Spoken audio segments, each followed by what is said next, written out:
Assalamualaikum warahmatullahi wabarakatuh. Innal hamdalillah nahmaduhu wa nasta'inuhu wa nastaghfiruh wa natubu ilaihi wa nastahdihi wa na'udzu billahi min shururi anfusina wa sayyiati a'malina. Man yahdihillahu fala mudhillalah wa man yudlil fala hadiyalah. Asyhadu an la ilaha illallah wahdahu la syarikalah wa asyhadu anna sayyidana Muhammadan abduhu wa rasuluh. Allahumma salli wa sallim ala abdika wa rasulika Muhammadin wa ala alihi wa sahbihi wa man tabi'ahum bi ihsanin ila yaumiddin. Qala Allah subhanahu wa ta'ala, ya ayyuhalladzina amanu taqullaha haqqa tuqatih wa la tamutunna illa wa antum muslimun. Wa qala ta'ala yarfa'illahu alladhina amanu minkum walladhina utul ilma darajat. Jamaah sekalian, alhamdulillahirabbil alamin, bersyukur kita kepada Allah Subhanahu wa taala di mana di malam yang mulia ini Allah Subhanahu wa taala masih memberikan kepada kita semuanya kesempatan dan kemudahan untuk sama-sama duduk di tempat ini untuk melanjutkan kajian kita, pembacaan dan penjelasan kitab Al-Yaqut An-Nafis fi Madhhab Ibni Idris karya Sayyid Ahmad ibn Umar Asy-Syatiri rahimahullahu ta'ala. Jamaah sekalian, alhamdulillah di kajian pekan yang lalu kita sudah sampai kepada perkataan Syekh al-wudu lughatan, wudu secara bahasa apa, dan syar'an secara istilah juga sudah dijelaskan. Lalu kita masuk kepada pembahasan yang selanjutnya yang dimana beliau rahimahullahu ta'ala mengatakan furudul wudu. Nah, jadi setelah beliau menjelaskan tentang definisi wudu itu sendiri, baik secara bahasa maupun secara istilah, dan juga di kajian sebelumnya lagi kita sudah mengetahui bahwasannya wudu ini maksud yang pertama dari 4 maksud toharoh, ya. Wudu, ghusl, tayamum, dan menghilangkan najis. Wudu, mandi, tayamum, dan menghilangkan najis. Nah, jadi kita perlu mengetahui ya hukum-hukum yang berkaitan dengan maksud yang pertama ini dari wudu. Yang paling utama adalah apa? Furudnya. Artinya apa di sini? Maksud furud di sini adalah rukunnya. Ya, jadi sudah kita juga sudah mengetahui di kajian-kajian yang sebelumnya makna rukun. Rukun itu adalah sesuatu yang diharuskan untuk kita penuhi dan kita laksanakan atau kerjakan, dan ia bagian daripada rangkaian ibadah itu sendiri. Jadi artinya bila kita tidak memenuhi furud atau tidak mengerjakan furud wudu ini, menjadikan wudu yang kita kerjakan ini menjadi apa? Tidak sah. Sehingga kalau kita sholat dalam kondisi berhadas dan wudu yang kita kerjakan tidak sah, sholat kita juga berimbas menjadi tidak sah juga. Nah, beliau rahimahullahu ta'ala mengatakan furudul wudu'i sittah, ya. Rukun wudu itu ada berapa? Ada 6. Ya, penetapan 6 rukun ini, 4 diantaranya berdasarkan firman Allah Subhanahu wa ta'ala di dalam surah Al-Ma'idah, dan salah satu di antara 6 ini berdasarkan sunnah Nabi Muhammad sallallahu alaihi wasallam, dan yang salah satu yang melengkapinya yang ke-6-nya itu, atau salah satu di antara 6 itu ditetapkan dengan Al-Quran dan juga dengan sunnah. Jadi 4 dengan Al-Quran, 1 dengan sunnah penetapannya, satunya lagi yang terakhirnya adalah dengan Al-Quran dan juga dengan as-sunnah. Nah, yang pertama adalah apa? An-niyah, yaitu niat. Ya, kita tahu setiap ibadah itu diharuskan untuk menghadirkan niat di dalam ibadah itu sendiri. Ya, termasuk di dalam ibadah itu adalah apa? Termasuk dalam ibadah itu sendiri adalah apa? Wudu. Hal ini berdasarkan sabda Nabi Muhammad sallallahu alaihi wasallam, innamal a'malu binniyat. Ya, sesungguhnya amal itu diterimanya, sah dan tidaknya itu bila dihadirkan dengan atau menghadirkan niat. Artinya kalau misalnya kita melakukan ibadah, langsung main ibadah aja, apapun ibadahnya, sholat kah, wudu kah, tanpa kita niat sebelumnya, ya, tanpa kita membukanya dengan menghadirkan niat, ibadahnya jadi apa ya? Nggak sah, tidak sah dan tidak diterima. Nah, niat ini maknanya secara bahasa adalah mutlaqul qasad. Secara umum ketika seseorang berkeinginan itu dinamakan dengan apa? Mutlaqul qasad, atau secara umum ketika seorang berkeinginan melakukan sesuatu, apapun itu bentuk keinginannya, yang diinginkan itu adalah namanya niat. Ketika antum kita semua mau jalan ke puncak misalnya ya, itu ketika ada bersitan di dalam hati keinginan tersebut, itu dinamakan dengan apa? Niat. Nah, adapun secara istilah, qasdu syai'i muqtarinan bi fi'lih, ya. Keinginan untuk melakukan sesuatu yang dibarengi dengan perbuatannya. Adapun keinginan yang terbersit, ya, muncul sebelum perbuatan ibadah yang dikerjakan atau perbuatan ibadah itu dikerjakan, itu bukan niat namanya, tapi dinamakan azm. Dinamakan dengan azm. Jadi, ketika antum dari sini misalnya mau ke masjid untuk sholat, ana mau kalau adzan mau berangkat ke masjid untuk melakukan misalnya sholat subuh, sholat zuhur, atau sholat apapun lah di waktu antum hadirkan niat tersebut. Maka ketika antum di sini nih, ini masih namanya apa? Azm. Nah, baru setelah sampai masjid, berdiri di shaf, dan di saat takbiratul ihram lalu hadirkan niat, itu yang baru dinamakan niat secara syariat. Jadi jelas ya. Nah, hukumnya niat ini kita bahas sedikit tentang niat ya, agak kita sedikit perinci mengenai pembahasan niat ini. Hukumnya adalah wajib secara umum. Artinya secara umum, setiap ibadah ini wajib untuk menghadirkan niat secara umum. Tapi ada beberapa kondisi atau beberapa bentuk ibadah yang disunnahkan untuk menghadirkan niat di dalamnya. Jadi ada beberapa ibadah yang nggak wajib, tapi sunnah niatnya. Apa itu, seperti apa? Ketika seseorang memandikan mayit. Nah, memandikan mayit itu nggak wajib. Tidak wajib. Tapi disunnahkan. Karena memandikan mayit ini tujuannya bukanlah untuk ibadah, tapi dalam rangka apa? Takrim, bentuk memuliakan, ya. Nah, lalu tempatnya di mana niat itu?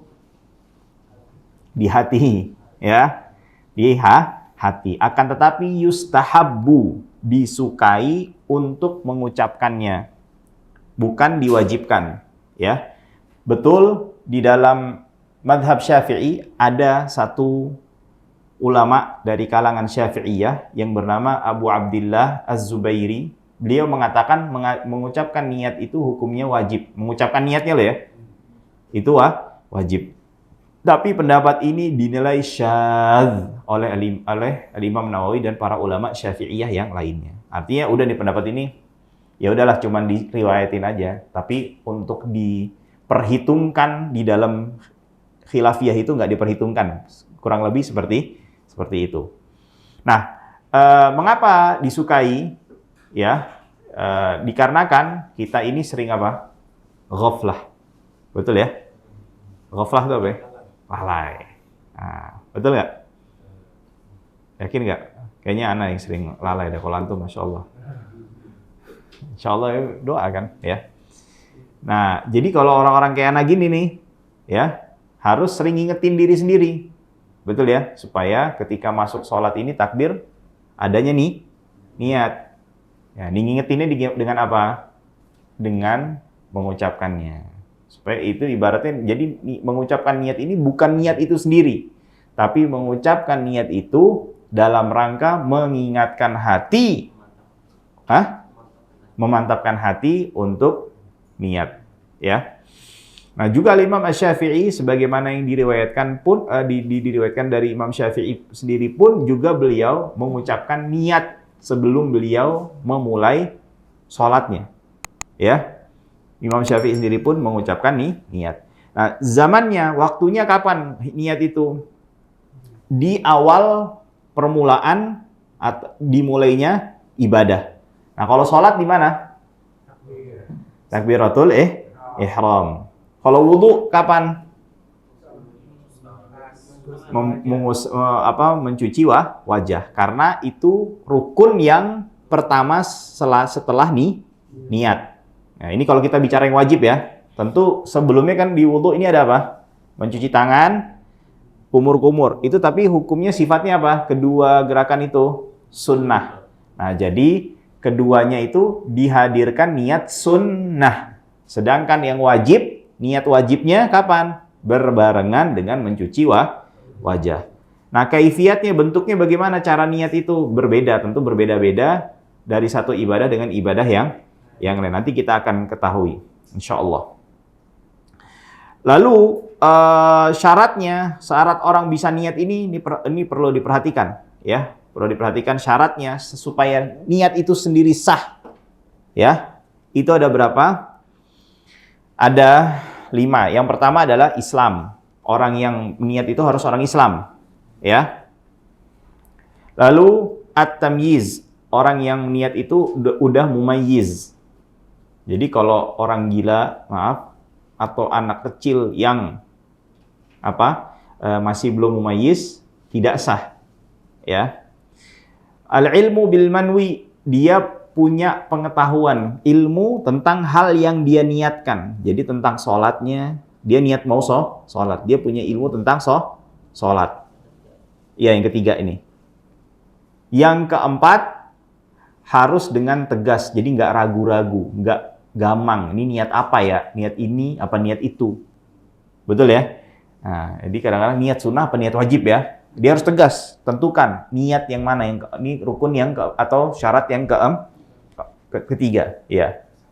Oh enggak dong, keempat, Islam, tamyiz, ya. Lalu yang keberapa? Kelima, ya, adamu al-ityan bima yunafiha. Dia tidak setelah melakukan niat, dia tidak melakukan atau terbersit di dalam hatinya, ya, hal-hal yang menafikan, bertolak belakang dengan niat itu sendiri, ya. Seperti apa? Niat, kalau udah niat itu, dia berarti niatnya tujuannya apa? Menyelesaikan ibadah. Kalau dia niatnya, nanti kalau jam segini berhenti dari ibadah, sejak saat itu juga udah nggak diterima niatnya, ya. Nah, tujuannya niat ini apa? Nah, ada 2 tujuan niat ini, atau fungsinya niat ini apa? Ada 2. Pertama adalah apa? Membedakan tingkatan satu ibadah dengan ibadah yang lainnya. Misalnya seseorang sholat subuh, misalnya dia berpendapat tidak disunahkannya qunut di sholat subuh. Nah, ini kan sholat subuh rakaatnya berapa ya? 2. Dan disunahkan untuk melakukan apa? Qobliyah. Betul ya? Nah, lalu yang bedain antara qobliyahnya sama sholat subuhnya apa? Nah, artinya dengan niat itulah yang akhirnya apa?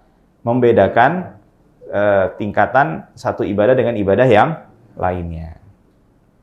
Jadi kalau misalnya dia nggak niat, nggak niat akhirnya wala sholat wala apa ya? Nah, kalau dia sholat subuhnya niatnya sunnah, kagak sah juga ya kan? Karena dia harus, ini tujuannya apa nih sholat ini, bener ya? Nah, itu dia. Lalu yang selanjutnya adalah watamyizu rutabil ibadah ba'dhiha min ba'dhiha. Oh, maaf. Yang kedua adalah membedakan antara kebiasaan. Ini kan tadi tingkatan ibadah dengan ibadah kan? Yang pertama ya. Yang kedua fungsinya atau ya tadi fungsi niat itu untuk apa? Membedakan antara kebiasaan dengan ibadah. Contoh, antum mandi janabah.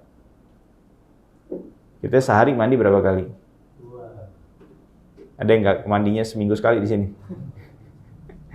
Nah, kan kita sering mandi kan? Betul ya? Tahu-tahu mandinya nambah jadi 3 kali sehari. Nah, mandi yang ketiga nih mandi apa nih? Nah, bisa dinilai sebagai janabah itu dari mana? Nah, jadi dari niat ya, benar kan? Itu yang membedakan antara mandi yang biasa kita kerjakan dengan mandi yang sifatnya bernilai ibadah itu dengan niat. Baik. Oke. Jadi niatnya seperti apa wudu ini? Niatnya dengan dia menghadirkan untuk mengangkat hadas yang ada pada dirinya. Itu yang dihadirkan di dalam hatinya. Atau dia hendak melakukan wudu. Niat melakukan wudu. Udah cukup. Karena kenapa? Wudu ini nggak ada orang kebiasaan berwudu kan? Maksudnya di luar orang Islam ya. Ada yang selain orang Islam punya kebiasaan berwudu? Nggak ada. Udah, makanya ketika dia berwudu, niat wudu aja sudah cukup. Karena wudu ini tidak memiliki kesamaan dengan kebiasaan. Jadi dengan menghadirkan niat wudu saja sudah cukup. Jadi bisa niatnya menghilangkan hadas atau berniat berwudu. Udah gitu doang. Ya, sebetulnya banyak sih, cuman kita ringkas seperti itu aja. Maksudnya bagaimana cara niat ketika berwudu? Ya, tapi anak jelaskan dua aja, menghilangkan hadas atau apa? Niat berwudu. Nah, tentu tadi kan udah disebutkan tolak ukurnya yang tempatnya yang asalnya di mana? Di hati. Bener nggak? Artinya kalau misalnya ada ketidaksinkronan antara hati dengan lisan, yang jadi barometer yang mana? Hati. Misalnya gampang ini. Dia di lisannya itu mengucapkan niat mandi janabah. Padahal lagi wudu. Betul ya? Nah, sedangkan di hatinya dia atau gampangnya gini. Lebih tepatnya contohnya, lagi sholat, ya. Dia mengucapkannya niatnya sholat asar, padahal dia lagi sholat zuhur. Nah, di dalam hati dia niat sholat zuhur. Sah apa enggak? Sah. Karena kenapa?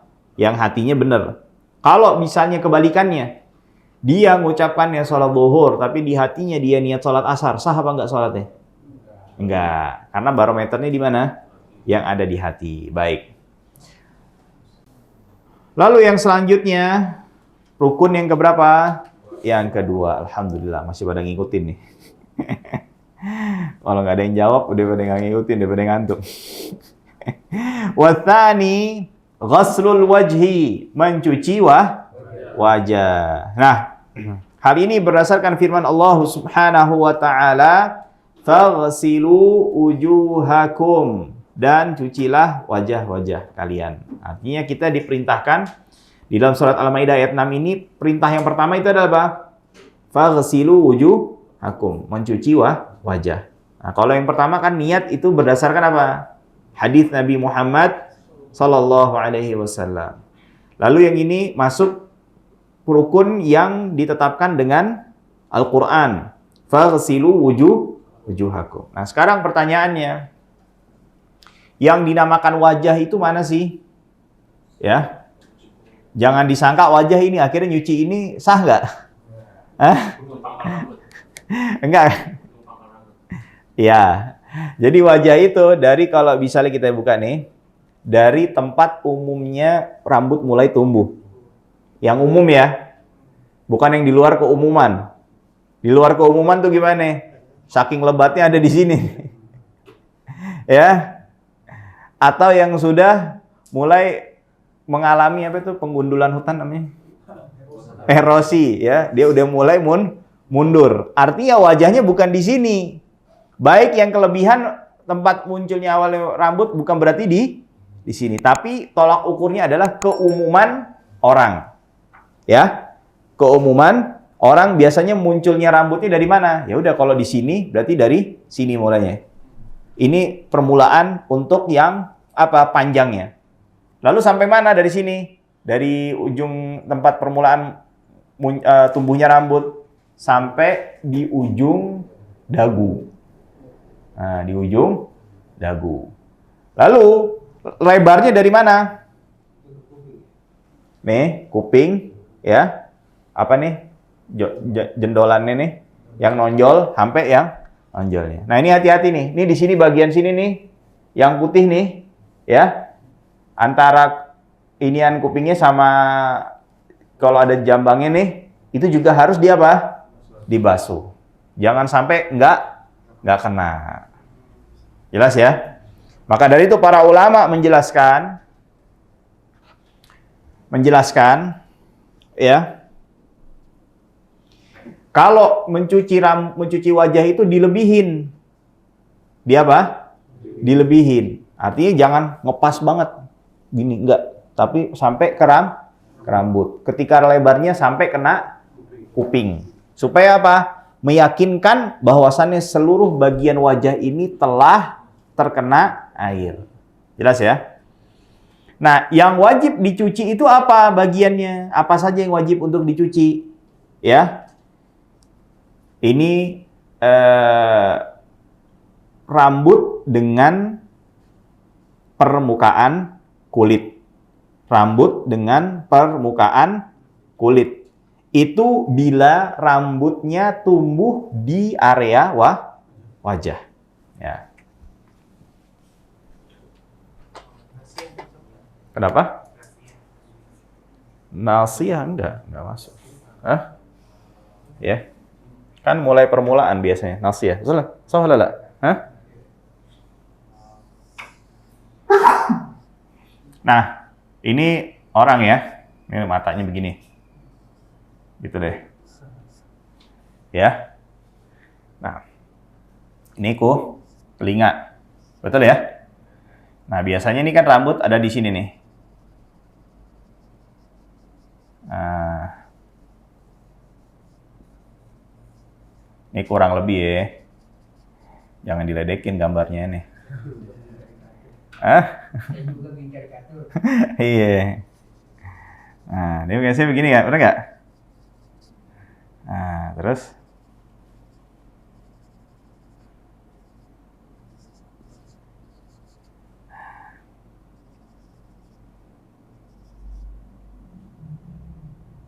gimana nih? Ya, gini ya kurang lebih ya. Nah, seluruh bagian ini kan permulaan, berarti ini kan mulai dari mana? Ini kepala ya? Betul ya? Hah? Ya. Nah, ini namanya mawdhi'ut tahdhif namanya di sini. Oke. Jadi semua yang ada di sini nih, ya, kecuali bagian yang ini nih.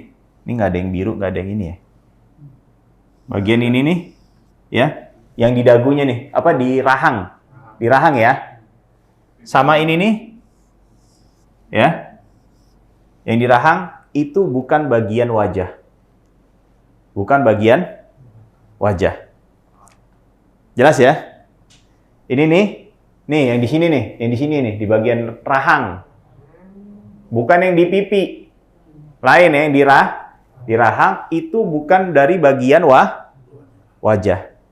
Maksudnya apa? Kita yang di bagian wajah. Kalau bagian wajah masuk dalam wilayah atau area wajah ya.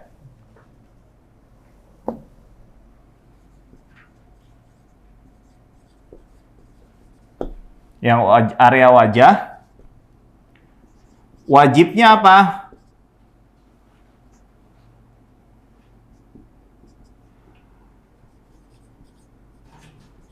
Mencuci seluruh rambut ya dan permukaan kulit. Baik rambutnya tebal ya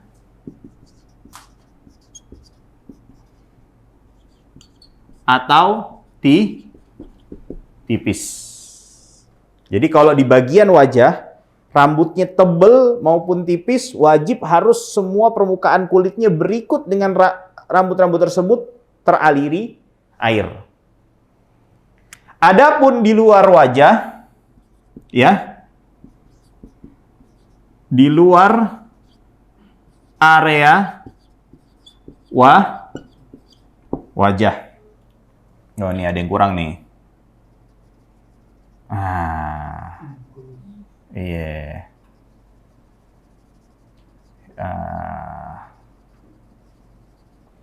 Gitu ya. Kenapa? Hah? Oke. Di luar area wajah, ya, maka dia dibagi dua. Bila tipis, ya, maka wajib rambut plus permukaan kulit. Bila tebal,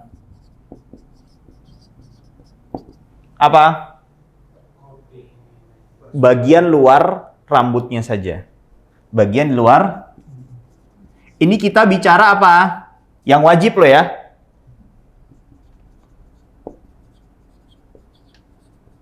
Bagian luar rambut. Jelas ya? Jadi, kan yang dia bagi ini bagian luar kan? Paham ya? Luar. Luar. Ini Ingat, ini bukan di area pipi ya. Tapi di mana? Di rahang. Rahang. Nah, ini jadi wajibnya apa kalau bisa ini wajib ya. Mencuci rambutnya, mencuci wajahnya, lalu hanya sekedar gini nih. Nah. Jelas ya? Hanya sekedar mencuci area luarnya saja. Kalau rambutnya tebal. Nah, sekarang tebal dan tipisnya itu patokannya barometernya apa? Kalau lagi ngobrol,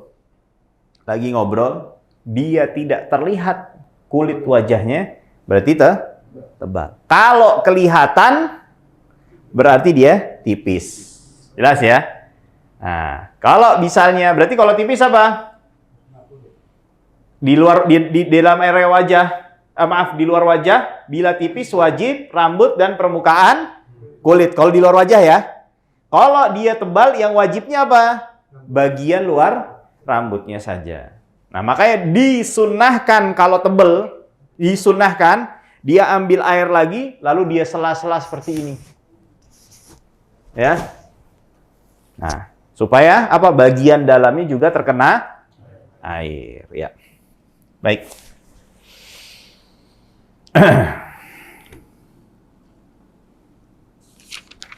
Lalu yang selanjutnya yang keberapa? Ketiga, alhamdulillah.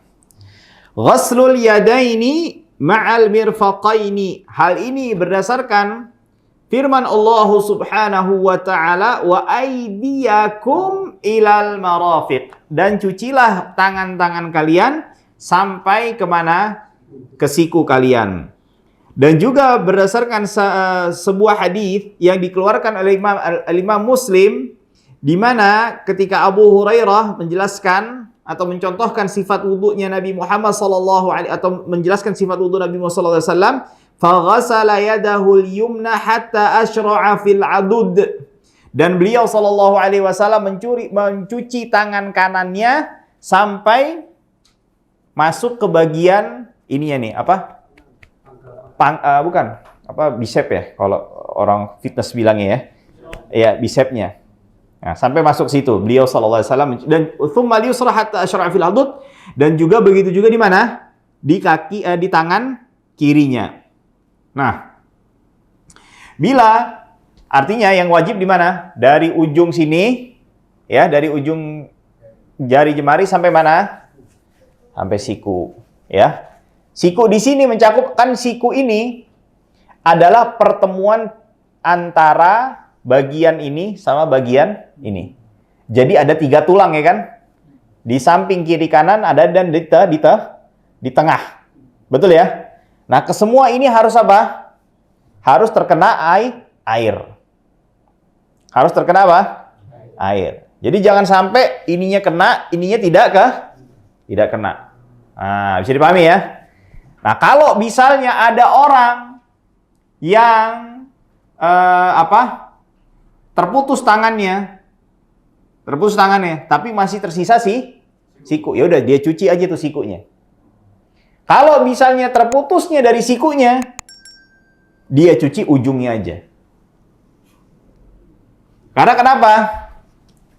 Yang namanya siku itu kan siku ya. Ini kan tulang begini nih kurang lebih ya. Nah, satu lagi ini pergelangan terus begini kan? Ketemu kan? Ada 2 kan? Betul ya? Berarti siku ini terdiri dari 3 hal ini. Ketika ininya putus, ya, berarti masih sisa apa? 1 bagian. Makanya dicuci ujungnya saja. Paham ya? Nah, lalu yang wajib dicuci itu apa? Seluruh bagian di tangan. Permukaan kulit maupun apa? Rambutnya juga. Nah, makanya tidak diperbolehkan ada suatu zat apapun, benda apapun yang menghalangi antara air dengan kulit. Bahkan para ulama sampai menjelaskan, kalau misalnya di sela-sela kuku itu ada kotoran, ya, yang akhirnya menghalangi atau tidak bisa menjadikan air bisa masuk ke dalam sela-sela tersebut, wajib kudu harus dibersihkan. Nah, apalagi kalau yang kukunya panjang, dia harus perhatikan tuh. Nah, barometer tolak ukurnya atau dikatakan kuku itu panjang dan tidak panjang itu bagaimana? Kalau dia lebarkan tangannya, lalu dia hadapkan ke wajahnya begini, kalau misalnya dari balik jarinya itu terlihat kukunya, maka itu kukunya sudah apa? Panjang. Kalau belum terlihat, berarti kukunya apa? Masih pendek. Jelas ya? Alhamdulillah. Nah, perlu diketahui, siku ini masuk, ya, karena ada khilaf di antara para ulama, kan, faghsilu wa aydiyakum, kata ila. Paham ya? Ila kan itu sampai batasan tujuannya kan, sampai akhirnya kan. Nah, yang akhirnya itu atau tujuannya itu masuk ke dalam perintah apa enggak? Enggak, itu ada khilaf itu. Khilafnya panjang gitu. Ya, makanya ada sebagian ulama dari kalangan Hanafiyah mengatakan ini enggak masuk siku ini. Nah, jelas ya. Tapi di dalam mazhab Syafi'i dikatakan masuk. Karena kenapa? Nabi Muhammad SAW pun mencontohkan hal demikian. Sampai beliau apa? Sampai nyucinya di mana? Sampai di atas siku. Untuk meyakinkan bahwasannya seluruh siku ini telah apa? Telah teraliri dan dicuci dengan air. Baik. Jelas sampai sini? Alhamdulillah. Baik, kita lanjutkan. Rukun keberapa? Keempat. Membasuh kepala. Naam. Nah, hal ini berdasarkan firman Allah Subhanahu wa taala, "Wamsahu biru'usikum." Dan basuhlah sebagian kepala kalian. Artinya, yang diwajibkan tidak diharuskan untuk membasuh seluruh kepala. Nah, karena Imam Az-Zamakhsyari mengatakan, "Inna ahadan minal arabi la yafham min qawlil qail masaha bi ra'sihi minad duhni wa minal ma'i wa minat turabi illa ma'na tab'id wal idh'anu lil haqqi ahaqqu minal mira." Karena orang Arab itu ketika mengatakan wa masaha, mengusap bi, lalu dimasukkan apa? Huruf ba. Bi ad-duhn, duhn tuh minyak. Atau minal ma, atau dari air, atau dengan tanah, mengusap, ya. Kalau ditambahkan dengan ba, kata Imam Zamakhsyari, ya, tidak dipahami kecuali maknanya sebagian kepala, bukan seluruh kepala. Dan Imam Zamakhsyari ini imam fil lughah al-arabiyyah, di dalam bahasa Arab. Nah, maksudnya konsekuensinya apa? Artinya secara hal yang diwajibkan ya, kita bicara diwajibkan ya. Yang batas minimalnya sehingga wudunya sah atau tidak sah nih kita bicara, ya. Itu membasuh sebagian kepala. Artinya selama dia masih berada di area kepala, dia basuh manapun dia yang ada di area kepala ini, itu sah. Mau di belakang, samping, depan, ya, atau yang mana saja bagian areal kepala itu masih sah. Kulitnya maupun rambutnya. Tapi perhatikan untuk bagian rambut. Perhatikan ya bagian rambut. bagian rambut. Kalau rambutnya panjang, nih kayak imam nih, nah kan menjulur tuh sampai mana? Sampai nutup jidat. Yang diperbolehkan atau yang dianggap sah ketika membasuh rambut yang berada di wilayah kepala. Ya, kalau rambutnya bukan berada di wilayah kepala, dia basuh, misalnya, kayak imam kan rambutnya agak sampai di jidat kan? Di poni ada poninya. Kalau dia basuh poninya, itu tidak. Karena kenapa? Poninya berada di wilayah mana? Wajah. Bukan di wilayah kepala. Kalau dia basuh ujung pangkal rambutnya, karena dia pangkalnya ada di mana? Ada di wilayah kepala, baru dia sah. Jelas ya? Ini kita bicara yang mana? Wajibnya. Ya, tidak wajib untuk membasuh keseluruhan kepala. Lalu wal khamisu, yang kelima, ghaslur rijlaini ma'al ka'baini, mencuci seluruh kedua kaki, ya, termasuk ke dalam mana? Dua mata kaki. Ya, artinya diwajibkan mata kaki itu mana?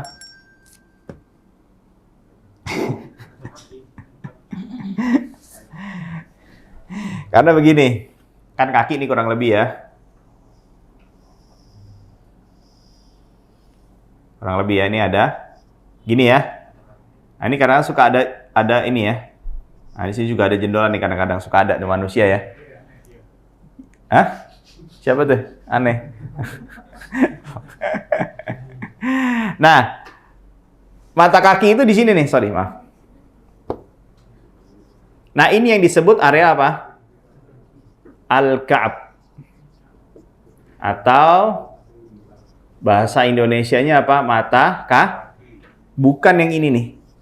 Ini orang Syiah yang bilang gini.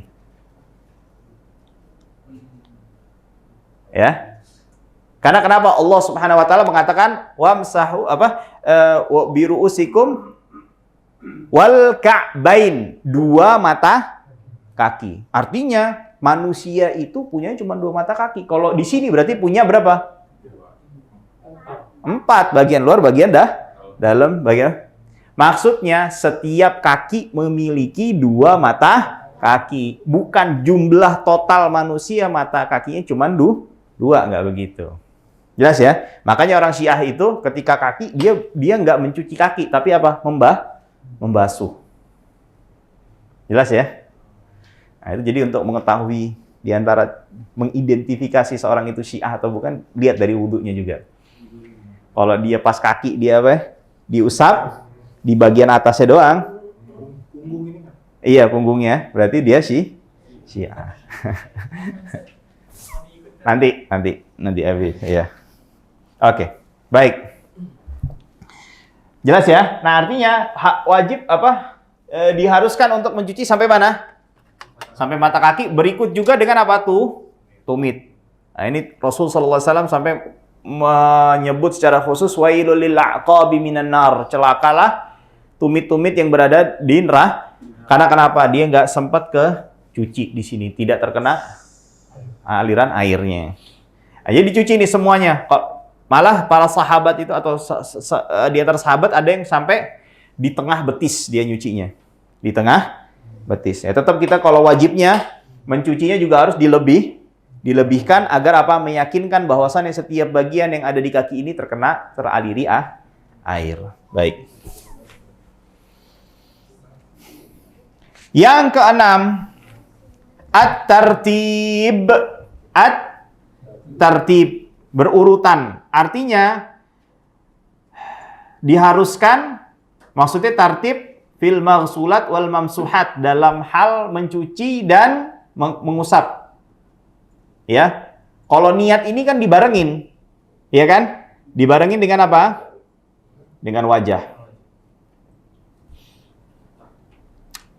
Nah, ini tadi subhanallah ada yang ketinggalan masalah bahasa niat. Kita ulang sedikit ya ke bahasa niat ya. Oke, nggak apa-apa. Nggak apa-apa ya? Nah, kapan menghadirkan niat? Di dalam mazhab Syafi'i yang mu'tamad ya, dipilih oleh mutaakhirin, harus dibarengin dengan ketika mencuci artinya membarengi itu apa?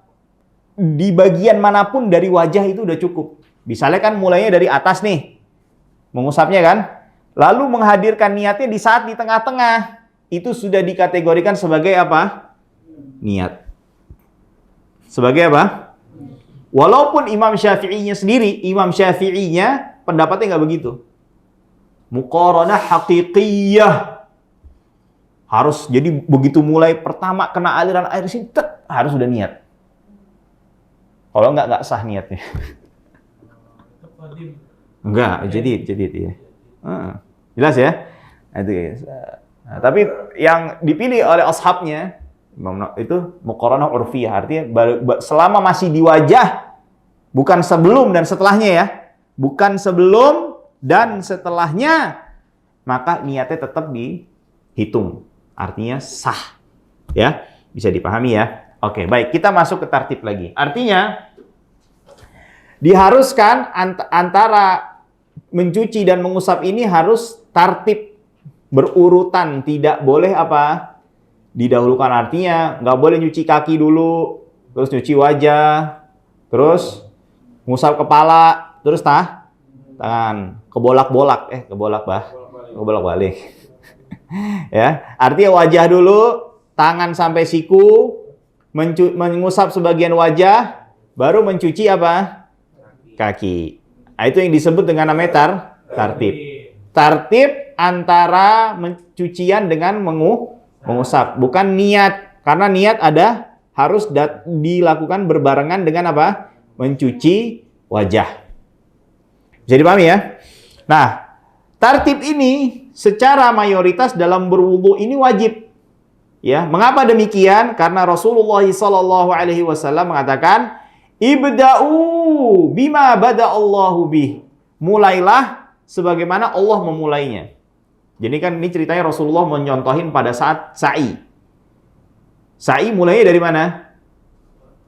Bukit Sofa. Karena kenapa? Allah memulainya menyebutnya Innas Sofa wal Marwata. Yang dimulai duluan disebutnya apa?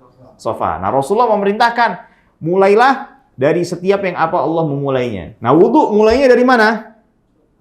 Faghsilu wujuhakum, wajah, wa aidiyakum, tangan sampai siku, wamsahu biru'usikum, dan usaplah kepala kalian dan cucilah kaki kalian.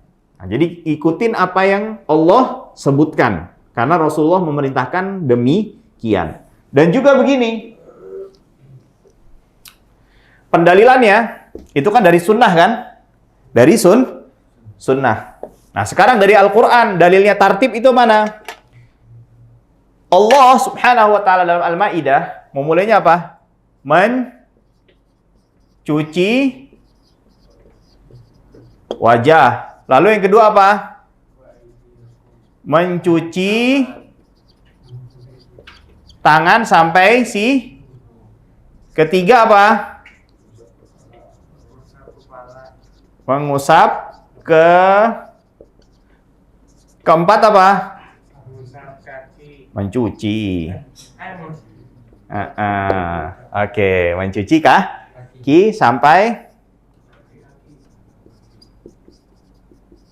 Oke. Lihat, mencuci lalu mengusap. Mengusap ini bukan mencuci kan? Oke.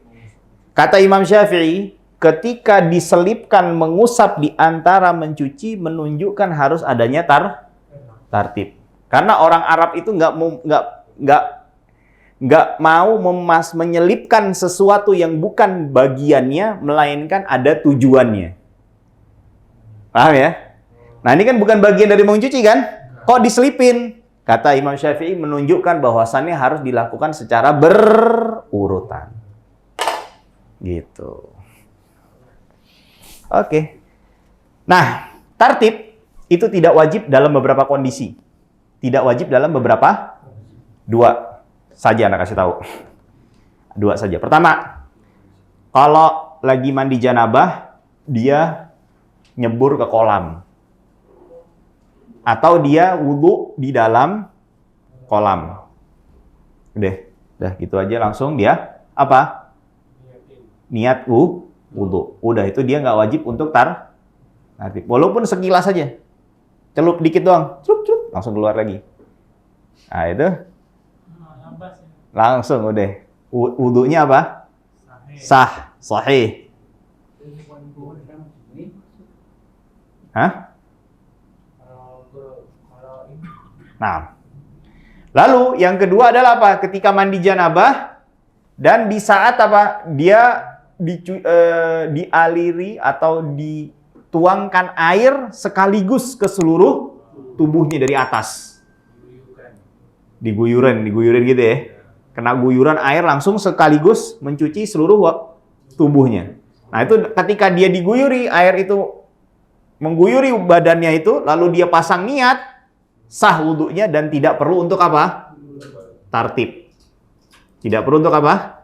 Tartib. Oke, alhamdulillah kita selesai wudu. Lalu yang selanjutnya adalah mashul khuffain. Mengusap apa? Sepatu. Ya. Ini termasuk rukhsah ya atau keringanan yang diberikan oleh syariat. Nah, kenapa dilanjutkan dengan mashul khuffain mengusap sepatu? Karena mengusap sepatu ini berbicara secara spesifik berkaitan dengan salah satu anggota wudu, yaitu apa? Kaki, bener kan? Ada yang pakai sepatunya di tangan? Atau sepatunya di mana? Di punggung kan nggak ada kan? Sepatunya di mana? Di kaki. Dan kaki ini adalah salah satu anggota wudu. Maka itu diakhirkan. Karena kenapa? Karena kaki ini adalah yang terakhir. Nah, baik. Di sini perlu diketahui, mashul khuffain ini adalah hukum mengusap di atas sepatu ini dinukilkan pensyariatannya ya. Pensyariatannya itu ya, kata Imam Al-Hasan Al-Basri ya, dinukil dari 70 orang sahabat. Jadi 70 orang sahabat itu menukilkan bahwasannya Rasulullah SAW mengusap di atas sepatunya dan memperbolehkan untuk mengusap di atas sepatu. Artinya siapa yang menolak pensyariatan mengusap di atas sepatu ini minimal dia menjadi mubtadi', dia jadi ahli bid'ah. Maka dari itu sebagian para ulama memasukkan permasalahan mashul khuffain ini di kitab-kitab akidah. Di kitab apa? Akidah. Untuk membedakan antara seorang sunni atau seseorang yang lurus akidahnya dengan orang yang akidahnya menyimpang. Karena kenapa? Mashul khuffain ini dinukilkan dari, atau mengusap di atas sepatu ini dinukilkan dari 70 orang sahabat. Ya. Maka dari itu kata Imam Nawawi apa? Laisa lil mukhalifin ya syubhatun laha rauh. Maka bagi orang yang menyelisihinya, artinya mengatakan bahwasannya mengusap di atas sepatu ini tidak disyaratkan, nggak punya alasan lagi. Tidak memiliki apa? Alasan. Ini siapa ya Ustaz yang antum ngomongin? Syiah. Syiah itu tidak melihat apa? Mengusap di atas sepatu. Karena mengusapnya di mana? Di kaki dia langsung. Jelas ya? Mengusapnya di kaki. Baik. Nah, beliau rahimahullahu ta'ala mengatakan wa yajuzu ya. Yajuzu mashu syai'in. Diperbolehkan, diizinkan mengusap sebagian saja. Tidak harus keseluruhan. Ya. Min zahir a'lal khuffain. Bagian zahir punggungnya di bagian atas punggung. Bagian atas punggung. Maksudnya apa? Kan kita pakai sepatu nih. Ini kan punggung di sini nih. Kalau kita ngeliat kaki nih yang kelihatan nih bagian punggung kaki. Ini kan kita pakai sepatu nih, ya. Begini kurang lebih deh.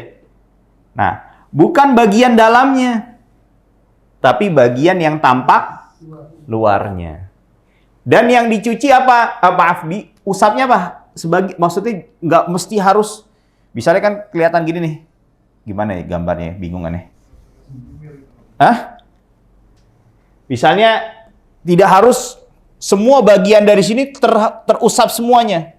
Enggak, walaupun cuma satu gini aja boleh. Iya, atasnya aja. Itu yang wajib. Itu yang wajib. Ya.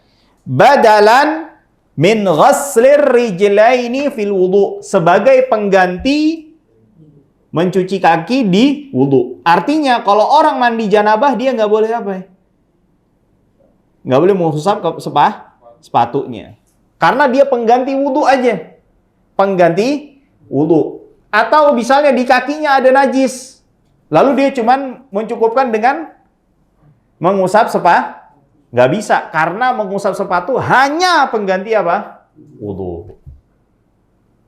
Bisa dipahami ya sejauh ini? Nah.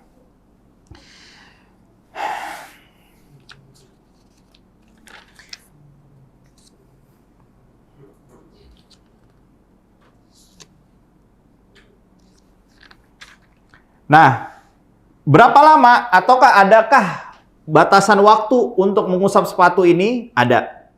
Yauman walailah. 1 hari 1 malam. Lil muqim. Bagi orang yang bermukim. Wa thalathata ayyamin bilayaliha lil musafir. Dan 3 hari 3 malam. Maksudnya 3 hari 3 malam itu bukan berarti kan gini. Hari ini hari apa? Hari Kamis. Yang dinamakan malam untuk hari itu kapan? Di sebelumnya kan? Sebelum hari ini kan malam Kamis kan, besok enggak, sekarang malam Jumat. Ya, malam Jumatnya kapan? Besok. Bukan berarti kalau misalnya Ustadz, kalau misalnya malamnya kita ngusapnya besok, berarti malam yang kemarin udah nggak dihitung dong, cuma 2 hari jadi jatuhnya. Enggak begitu. Tapi maksudnya adalah 1 kali 24 jam buat mukim. Buat musafir 3 kali 24, totalnya berapa ya? 70. Bener ya? 72 jam. Betul ya? Nah, 72 jam. Jadi mau mulai siang, tengah malam, pokoknya 72 jam dari saat itu. Ya. Nah, jadi kan disebutkan buat musafir 3 hari 3 kali 24 jam sama dengan 72 jam. Begitu adapun mukim 1 kali 24. Begitu juga orang musafir tapi safarnya tujuannya untuk bermaksiat. Paham? Jadi kalau musafir safarnya mubah yang diperbolehkan dan safarnya jauh 80 kilo lebih, dia dapat batasan waktunya berapa hari? Berapa? 72 jam. Kalau mukim atau safarnya pendek atau dia safarnya jauh tapi tujuannya maksiat. Tujuannya ya. Jadi dia niatnya misalnya ke Bandung, misalnya satu kota Bandung kan, Bandung berapa tuh? 100 kilo lebih ya. Ke Bandung dia tujuannya untuk misalnya ya apalah, melakukan maksiat, minum khamr apa segala macam kayak gitu, maka tidak boleh dia mengusap sepatu 3 kali 24 jam, tapi 1 kali 24 jam. Jelas ya? Mukim, safar pendek atau safar panjang tapi tujuannya maksiat. 1 kali 24 jam. Nah, mulainya kapan? Terhitung jamnya tuh kapan? Kan kita mesti tahu kan? Kapan itu? Enggak, terhitung mulai jamnya itu mulai bergerak. Kapan? Nanti kita akan bahas insyaallah di kajian yang akan datang. Wallahu taala a'lam wa a'lam. Wa sallallahu wasallam ala nabiyyina Muhammadin wa ala alihi wa sahbihi ajma'in. Walhamdulillahi rabbil alamin. Assalamualaikum warahmatullahi wabarakatuh.